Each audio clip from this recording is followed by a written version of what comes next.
She didn't wake up because she couldn't, not because she was tired, not because she was dreaming, but because something else woke up first. Her eyes were open, her body wasn't. She noticed it slowly, not all at once. First her fingers didn't respond, then her arms, then her legs. It wasn't pain, it was absence. Like the connection between thought and movement had been quietly removed. She tried to breathe deeper. Her chest barely moved. The air felt shallow, restricted, not enough to hurt, just enough to notice. The room looked normal, too normal. Same ceiling fan, same crack in the wall, same shadow near the door, and yet the air felt occupied. Not heavy, not cold, just claimed. She tried to call out. Her mouth didn't listen. Panic didn't arrive immediately. First came confusion, then disbelief, then the breathing, slow, steady, close, not rushed, not strained, comfortable. That was the detail that stayed with her. Eventually her hand twitched, then her arm, then everything returned at once. Her breath snapped back violently. She sat up so fast the room spun. Nothing was there. No movement, no shape, no explanation waiting for her. Just silence and a body that no longer trusted sleep. This is the story of Emily Carter. Emily told herself it was a fluke, a strange moment between dreams and waking, something people talked about but never really meant. She stayed awake until morning, lights on, phone in hand. When the sun came up, fear faded. Daylight always makes things feel smaller. 2 nights later, she went to bed again. Sleep came slowly. Her body stayed alert longer than usual. She remembers the exact moment it happened. The moment her thoughts began to blur. Her body stopped responding. Not fully, just enough.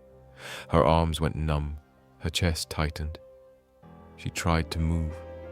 Nothing. And before panic could form, the breathing returned. This time closer, beside her, not touching, just present. She didn't open her eyes. She didn't need to. She already knew what she wouldn't see. Nothing. And that somehow felt worse. The paralysis lasted longer this time.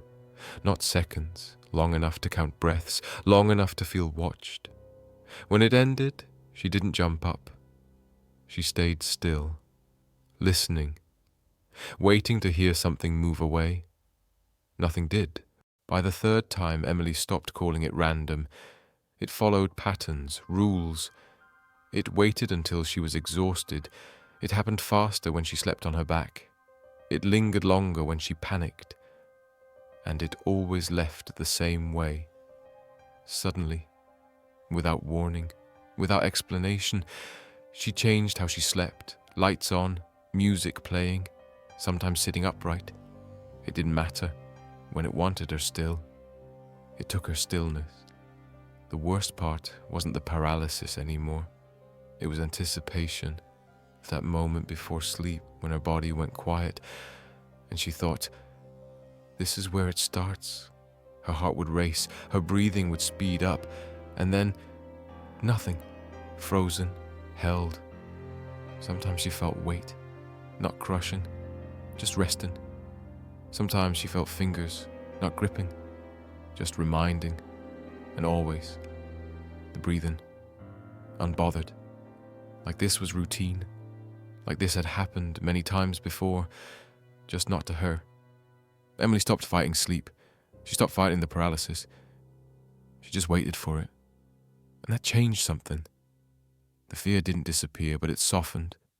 The episodes became longer, quieter, less violent, more deliberate.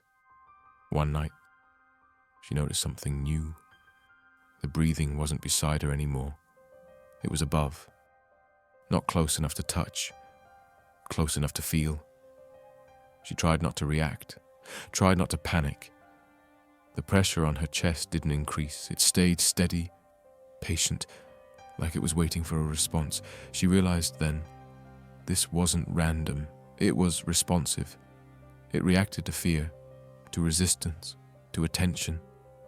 That thought stayed with her. One night, during the paralysis, Emily tried something different. She didn't fight, didn't move, didn't force her breath. She stayed. The pressure eased slightly, not gone, just less. The breathing slowed, matched hers for a moment. It felt like listening, and then she made a mistake. She tried to look. Her eyes shifted upward. The pressure returned instantly, heavier, closer. The breathing changed, sharper, not angry, just corrected, as if she had crossed a boundary. She froze again and waited.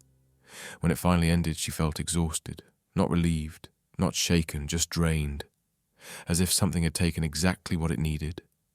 The episodes didn't stop, but they changed, shorter, quieter, more controlled. Emily stopped searching for answers. Names didn't help, explanations didn't help. What helped was attention, awareness. She learned when to resist and when not to. She learned that fear made it stronger, that panic fed it, and calm starved it. Some nights nothing happened. Some nights it came and left quickly, and some nights it stayed, just breathing, just present, not threatening, not comforting, just there. And Emily understood something important. Some things don't want to harm you. They want to be acknowledged, and once they are, they lose interest. Or maybe they never wanted fear at all. Emily still sleeps, she still dreams, and sometimes she still wakes up unable to move. But now, when she hears the breathing, she doesn't panic. She listens, because some things don't leave. They don't attack, they don't explain themselves. They wait, and once you understand them, they become quiet.